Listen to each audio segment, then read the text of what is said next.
Indépendance totale. 7h, 10h sur Radio Courtoisie, ligne droite, Baudouin-Wisselman. Bonjour Yvan Rioufol.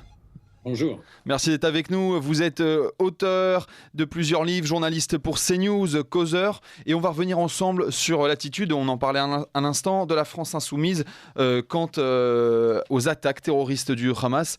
Pourquoi cette incapacité à simplement dénoncer le terrorisme sans lâcher pour autant leur prisme pro-palestinien dans ce conflit ? Eh bien, écoutez, parce que s'il y a une vertu à cette horrible tragédie, c'est que les masques tombent, tout simplement. Les masques tombent d'abord sur ce qu'est le Hamas.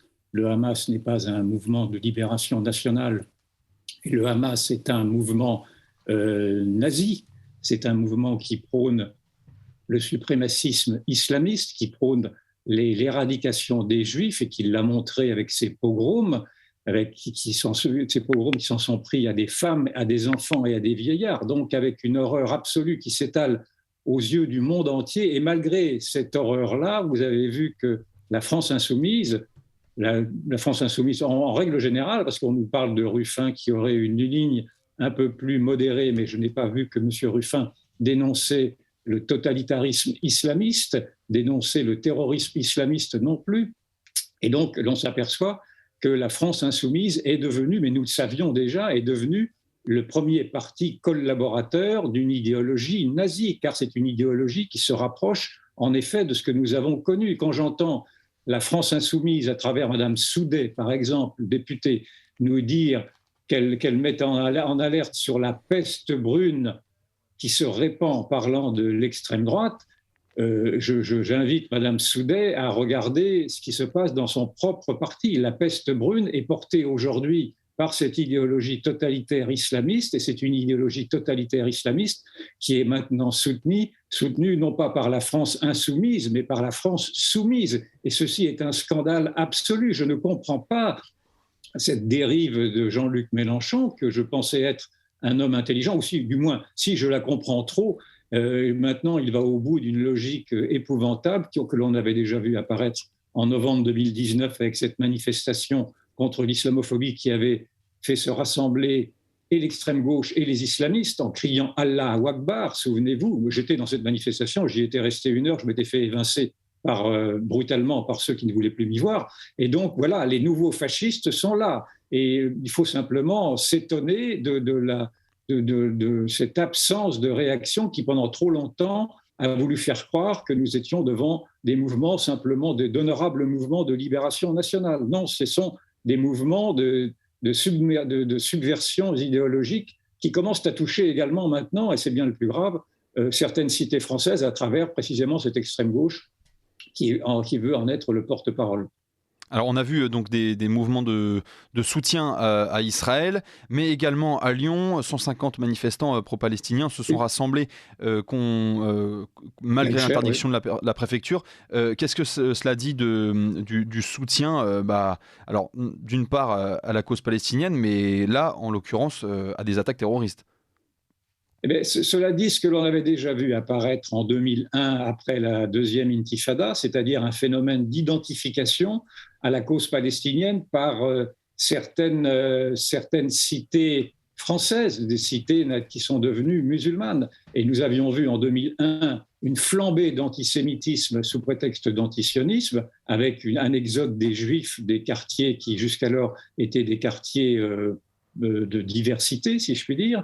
Et je crains que l'on observe le même phénomène aujourd'hui. J'oserais croire que l'abomination dont a fait preuve le Hamas pourrait servir de repoussoir, pourrait être répulsif à ceux des cités qui voudraient malgré tout défendre la cause palestinienne. La cause palestinienne, me semble-t-il, est devenue indéfendable, y compris le drapeau palestinien après ces exactions qui dépassent l'entendement. Et donc, moi, je crains qu'en effet, ce que l'on voit apparaître là devienne non seulement un choc de culture, mais une guerre de civilisation. Je crains que nous n'arrivions maintenant dans une sorte de guerre de civilisation, dans une fracture telle que des affrontements peuvent être envisagés. Et en effet, il est tout à fait choquant d'avoir vu donc à la Huchère, par exemple, ces manifestations en soutien au Hamas, après ce que le Hamas a fait, ou même dans d'autres villes. J'ai vu des photographies d'immeubles qui laissaient à leur balcon des drapeaux palestiniens. Moi, je soutiens que le drapeau palestinien aujourd'hui a été souillé par les exactions du Hamas, que le drapeau palestinien ressemble maintenant au drapeau nazi. Et est-ce que finalement la grande perversité de la France insoumise, au-delà de cette complaisance, c'est de ne pas autoriser 1% de ce qu'elle accorde au nationalisme palestinien. Elle n'accorde pas 1% de cela à un nationalisme français qui serait destiné à son peuple. Oui, bien sûr. Ce que l'on voit, déjà ce que l'on voit quand je disais que les masques tombent, on voit d'abord à ceux qui disaient que l'islamo-gauchisme était une invention de la droite, que cet islamo-gauchisme existe bien. Et cet islamo-gauchisme existe avec toute la perversion naturellement d'une idéologie qui veut simplement se mettre au service d'une cause qui est une cause islamiste. Et dans cette cause islamiste, tout ce qui pourrait ressembler en effet à du nationalisme pourrait être sacralisé. Or, encore une fois, ce n'est pas un nationalisme que développe là le Hamas. Le Hamas n'est pas un mouvement nationaliste. Le Hamas, c'est Daesh. Le Hamas, encore une fois, et pardon de me répéter, c'est une idéologie suprémaciste. Il suffit de lire la charte du Hamas. Je vous invite à la lire, elle est accessible, pour comprendre quelle est la folie furieuse qui habite ces gens-là. Le Hamas cite les protocoles des sages de Sion pour dire qu'il y a un complot mondial juif, notamment, et il appelle à tuer les juifs par tous les moyens possibles. Donc, alors, revanche, mais tout de même, Yvan Rioufol, sur le drapeau palestinien, alors certes, ce n'est pas le bon moment de l'arborer après ces attentats, mais il appartient aussi à toute une diaspora palestinienne mondiale qui n'a rien à voir avec le Hamas. Bien sûr, mais je vous ai dit que le drapeau palestinien avait été déshonoré de mon point de vue parce que le Hamas en a fait. Le drapeau, la cause palestinienne, je n'ai rien contre naturellement ceux qui défendent une cause palestinienne et sauf à travers des méthodes que je ne comprends pas. Mais encore une fois, je trouve que la cause palestinienne défendue par le Hamas a été déshonorée. Et j'aimerais que la rue arabe, pour être plus clair, que la rue arabe se désolidarise de ces exactions commises, de ces pogroms commis au nom de l'islam. Mais je crains que la rue arabe ne se désolidarise pas. En revanche, ce que je vois, c'est que le nationalisme qui est fustigé naturellement dès qu'il s'agit du nationalisme français est un nationalisme applaudi et à juste titre quand il s'agit du nationalisme israélien. Encore une fois, hier soir, vous avez une grande manifestation à